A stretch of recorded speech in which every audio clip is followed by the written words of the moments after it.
In the heart of Manila, where the narrow streets buzzed with the sound of tricycles and laughter, a small boy named Liam Cruz practiced his magic tricks beneath a flickering streetlight. Only 9 years old, he had eyes full of dreams and hands that could turn the simplest objects into wonders. His father, once a street magician who performed in parks and small fairs, sat on a plastic chair beside him, coughing softly as he watched his son shuffle a deck of worn-out cards. The illness that kept his father from working had made their life difficult, but Liam never complained. He believed that if he could make people smile, maybe their luck would change. Most nights, Liam performed for his neighbors, kids sitting on makeshift benches, parents standing nearby after long days of work. He'd pull coins from behind their ears, make flowers appear from handkerchiefs, and end every show with his favorite line, "Magic lives where love is." Even when his tricks failed, his innocent grin made the audience cheer.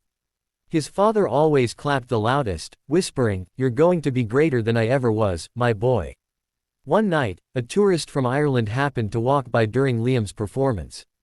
Captivated by his charm and raw talent, the man recorded a short video and posted it online with the caption, "This little magician from Manila just made my heart believe again." Within days, the video spread across social media, gathering millions of views. Messages flooded in, people calling him, the boy with the golden heart. One message, however, changed everything. It came from a producer of Ireland's Got Talent 2025, inviting Liam to audition in Dublin. When his father read the email, he couldn't hold back tears. It felt like a miracle. Yet they had no money for plane tickets or proper clothes. Determined, Liam began performing on busy corners, using his small hat to collect coins. Neighbors helped, donating what they could. A local TV network heard about his dream and covered his story, raising enough for 2 tickets to Ireland. When they finally boarded the plane, it was Liam's first time leaving the country. He looked out the window, watching the clouds, whispering, "This is for you, Papa." The cold air of Dublin hit them hard, so different from the warmth of Manila, but Liam's excitement kept him glowing. They stayed in a small guesthouse near the studio.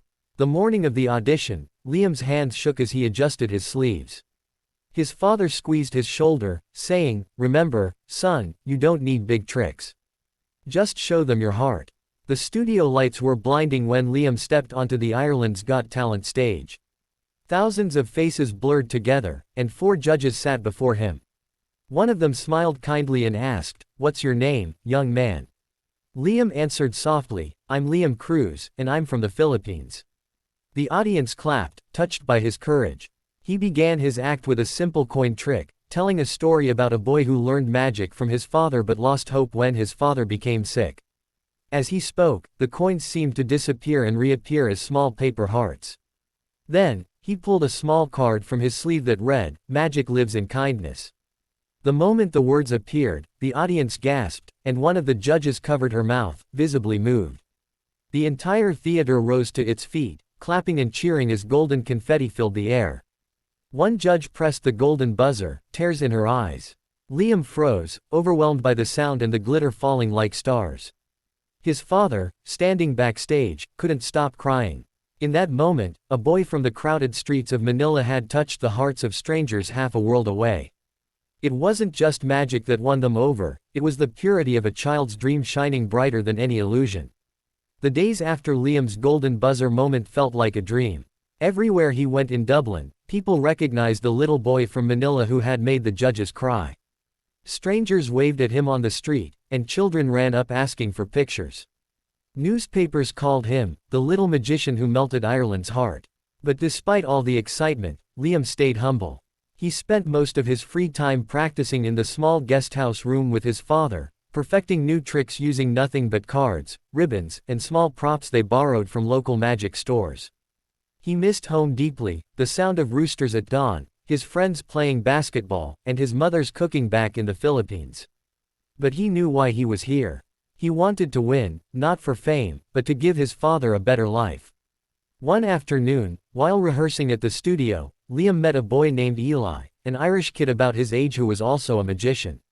Eli had seen Liam's audition and admired him deeply. The two instantly became friends, bonding over their shared love of illusions and laughter. They spent hours showing each other tricks and laughing whenever one of them messed up. Eli introduced Liam to Irish culture, warm soda bread, street music, and the old stories of leprechauns and luck. For the first time since leaving Manila, Liam felt a little less alone. Still, at night he often caught his father coughing harder, his face pale from fatigue. It worried him deeply, and sometimes he would lose focus during rehearsals, his mind drifting back to his father's health. His mentor on the show, a former magician named Patrick, noticed Liam's distraction. One evening, Patrick sat beside him and said, "Liam, magic isn't about perfect tricks. It's about connection. People don't remember the cards, they remember how you make them feel." Those words stuck with him. He realized that even when things went wrong, if he performed from the heart, it would still be real magic. That thought gave him strength as the semifinals approached.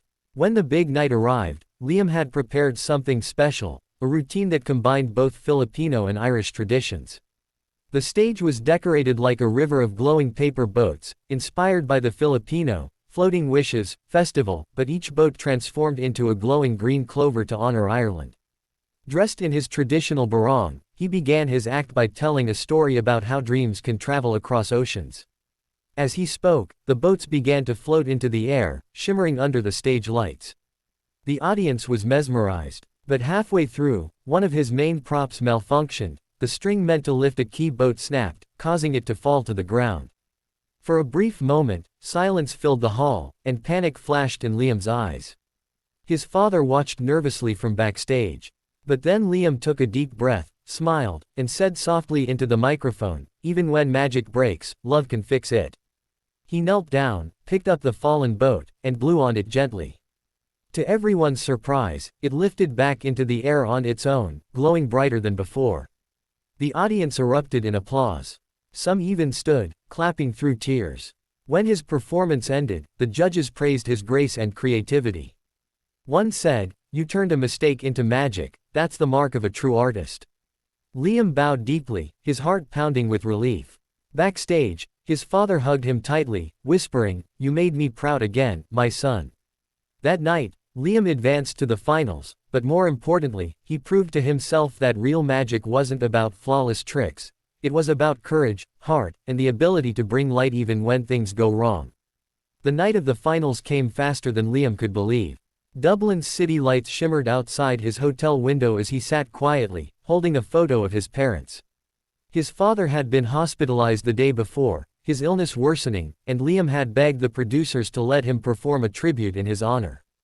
They agreed, and the show decided to broadcast a live video of his father watching from his hospital bed back in Manila. The thought of his father seeing him on the grand stage gave Liam strength.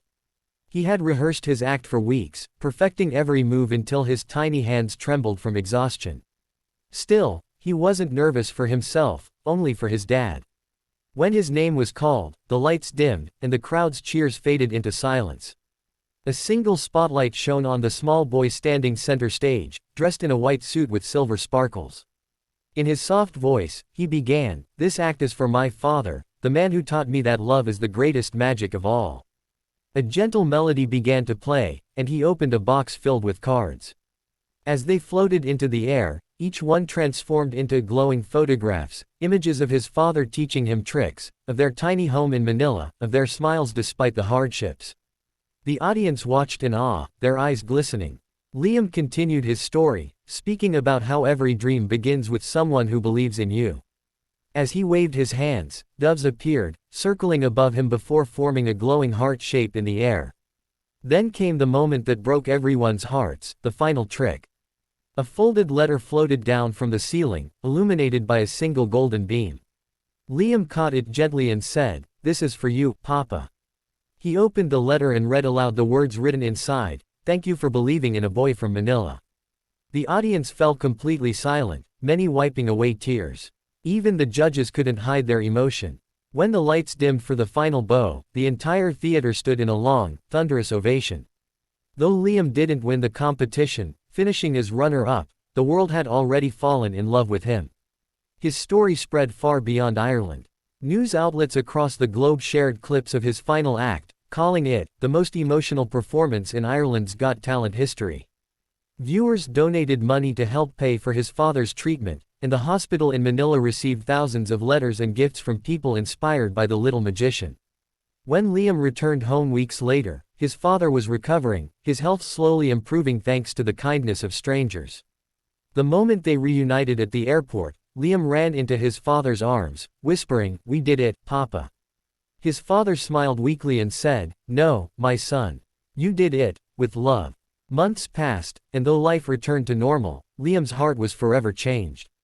He could have stayed abroad, performing on TV shows or signing contracts, but instead, he chose to use his gift to help others. With some of the money donated by supporters, he and his father opened a small magic school in their neighborhood, a place where poor children could learn tricks and storytelling for free. They painted a sign above the door that read, "Magic lives in kindness."